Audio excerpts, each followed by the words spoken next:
ପଖାଳ ସହିତ ମାଛ ଭଜା ଖାଇଲେ ଲାଗିବ ଭାରି ମଜା। ସକାଳୁ ସକାଳୁ ଗୋଟା ପୋହଳା ମାଛକୁ ପଖାଳ ଭାତ ଭାରି ଟେଷ୍ଟ ଲାଗେ। ସେଥିପାଇଁ ପଖାଳ ଭାତ ସହିତ ଦହି ପକାଇ ଦେଇଥିଲି। ଭାତ, ଅଣ୍ଡା ଆଳୁ ଭଜା ଆଉ ସେଥିରେ ମାଛ ଭଜା ସହିତ ଖାଇ ଦେଇଥିଲି। ତାପରେ ମନେ କରିଥିଲି କିଛି ମାଛ ତରକାରୀ ବେସର ବନେଇବା ପାଇଁ। ତାହେଲେ ଗୋଟା ପୋହଳା ମାଛର ସେଥିପାଇଁ କିଛି ଆଳୁ ଭାଜି ଦେଇଥିଲି। ତାପରେ ମାଛ ଭଜା ରଖିଦେଇଥିଲି। କଟା ପିଆଜ, କଟା ଟମାଟୋ, ମସଲା ପାଇଁ ଅଦା ପିଆଜ ରସୁଣ ବାଟିକି ରଖିଦେଇଥିଲି। ତାପରେ କଢ଼େଇରେ କିଛି କଟା ପିଆଜ ଆଉ ଟମାଟୋ ତାଥିରେ କିଛି ଲଙ୍କା ଲୁଣ ଦେଇକି ଭାଜି ଦେଇଥିଲି। ସେ ଭାଜିଗଲା ପରେ ସେଥିରେ କିଛି ବଟା ହିଁ ରଖିଥିବା ଯେମିତି ଅଦା ପିଆଜ ରସୁଣ ବଟାକୁ ଦେଇଦେବେ। ସେ ଭଲକି ତାକୁ ଟିକେ କଷିଗଲା ପରେ ସେଥିରେ ଗୁଣ୍ଡ ମସଲା ଯେମିତି ଚିକେନ୍ ମସଲା, ମିଟ୍ ମସଲା, ତାଥିରେ କିଛି ପାଣି ଗୋଳେଇକି ମସଲାରେ କିଛି ଗୋଳେଇକି ପାଣି ପକାଇ ତାକୁ ଦେଇଦେବେ।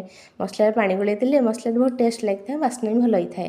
ସେଥିରେ କିଛି ଆଗରୁ ଭଜା ହେଇ ରଖିଥିବା ଆଳୁକୁ ପକାଇଦେବେ। ଆଳୁକୁ ଟିକେ କଷିଗଲା ପରେ ସେଥିରେ କିଛି ପାଣି ଗରମ ପାଣି ଦେଇ ସେଥିରେ ଫୁଟାଇଦେବେ।